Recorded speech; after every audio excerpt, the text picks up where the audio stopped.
What is up, everybody? I'm the Retro Nerd, and welcome to another episode of Retro Night. And this time around, we are playing. Give me a sec. 007 Tomorrow Never Dies for the PlayStation 1. Bam, bam, bam, bam. Of course, we're getting towards the end of Secret Agent March. I got knock out some of these Retro Nights. Too bad. I think the only one you guys won't see. It's not a Retro Night, it'll be Retro Nerd Plays.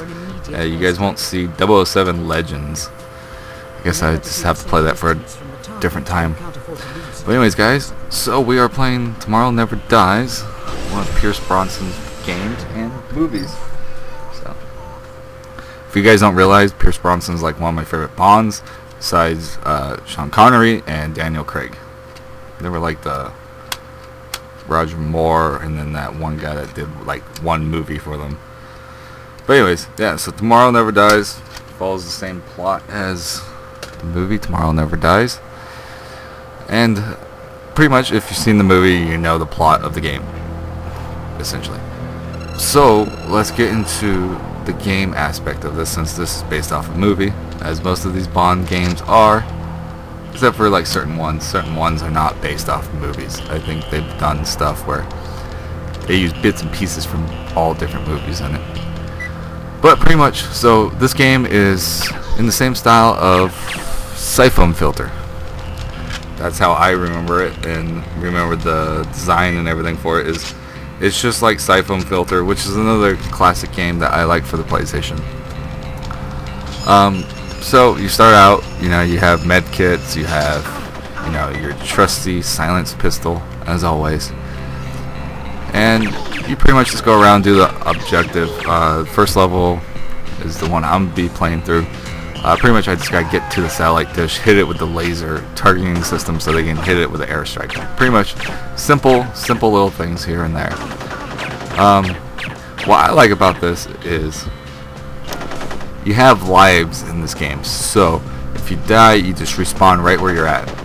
So you don't get game over until you run out of lives, and you always start with 3.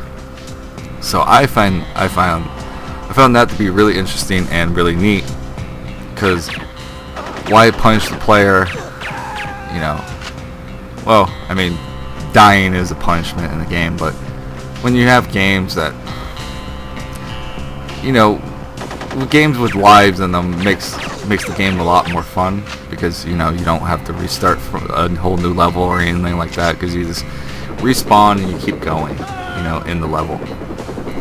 But games without lives, you know, you die and you know, it's your fault. It depends on what type of game you want to design, and if you want to have lives and if you don't want to have lives.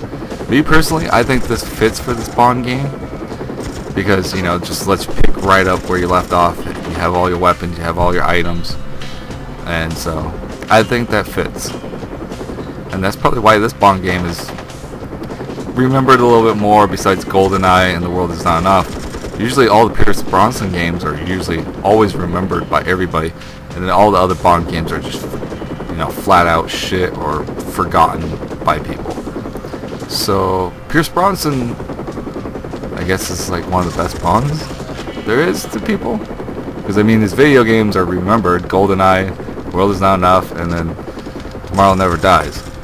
Pretty much the 3 movies he did for the Bond series as well. So his are remembered.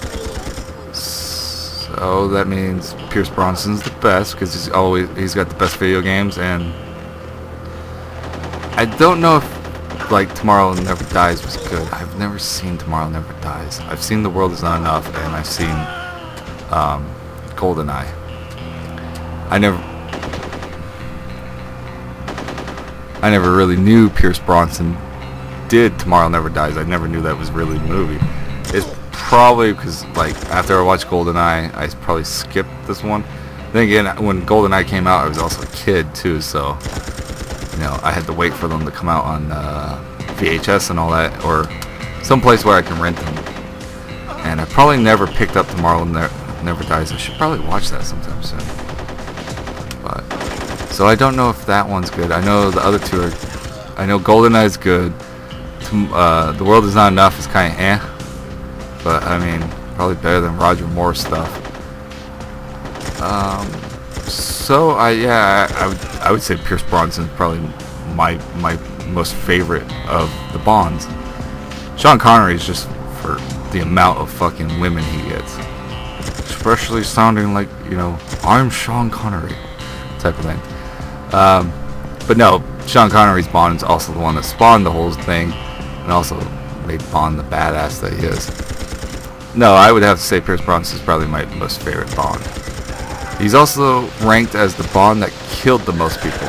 Because if you remember, he blew up that fucking, I think it was like a nuclear missile facility or some shit like that. He blew up something in GoldenEye that raised his fucking death count higher than anybody else's. So, okay, another cool thing is, you know, most Bond games usually have the driving scenes. I've completely fucking forgot about this in the games. Talking about the game, we started talking about the movie and then started talking about Pierce Brosnan. So you know how most Bond games have like a driving scene or something with the cars, and that's usually all you really see or do besides running around shooting people. This one though, right after you complete fucking hitting the satellite with the laser and targeting it, you fucking get the fucking go down the mountain on skis. That's pretty sweet. Because I don't think most Bond games just focus on being stealthy, using the cool gadgets, driving the car, and then killing people. Essentially, that's what most Bond games focus on. But I like the fact that they were kind of like, hey, let's throw in a ski part, you know, and have them go down on skis instead of fucking driving the car all the time. So I thought that was cool that they threw that in. Another somewhat bad thing, but it's manageable with the 007, this 007 game and Siphon Filter, is tank controls. Keep the target painted. Yeah, Bond steers like a tank. They're manageable though because the camera's not focused. Unlike Resident Evil, where they're hard as fucking shit because the camera's focused in one spot. So you also gotta deal with that tank controls as well. But other than that, this is a really fucking good Bond game. I highly recommend picking it up. Remember, 007 Tomorrow Never Dies for the PlayStation 1. Really, really good one. And remember, Pierce Brosnan's probably the best Bond there is. My opinion, yeah, he's the best Bond. He's killed the most people. He has the more memorable games. His movies are good. His Bond movies are good, even though he's only done 3. Then again, like I said, there's that one guy that did 1 Bond movie, so fuck him. But yeah, to me, I think he's one of the greatest for Bond. My second favorite is Daniel Craig. Third is Sean Connery, because Daniel Craig and Pierce Brosnan, they're just my favorite. Sean Connery's my old school favorite Bond, and then these two guys are like the new school Bond that are my favorite. And Pierce Brosnan's the one that got me into Bond, so yeah, he's gotta be my top. He's the one that got me into Bond with GoldenEye and all that shit, so. But anyways, guys, I've been the Retro Nerd. This has been an episode of Retro Night, and we were playing 007 Tomorrow Never Dies. Man, I'm tired, even though I've been sleeping all day. But fuck, I'm tired. Worrying about getting all this shit done, getting ready for Finish It April, where I'm going to be trying to finish off some series that I started and never finished and never gave you guys finales for. So, but anyways, guys, like I said, I'm tired. Well, I'm the Retro Nerd, and I'm tired. But yeah, Retro Nerd out.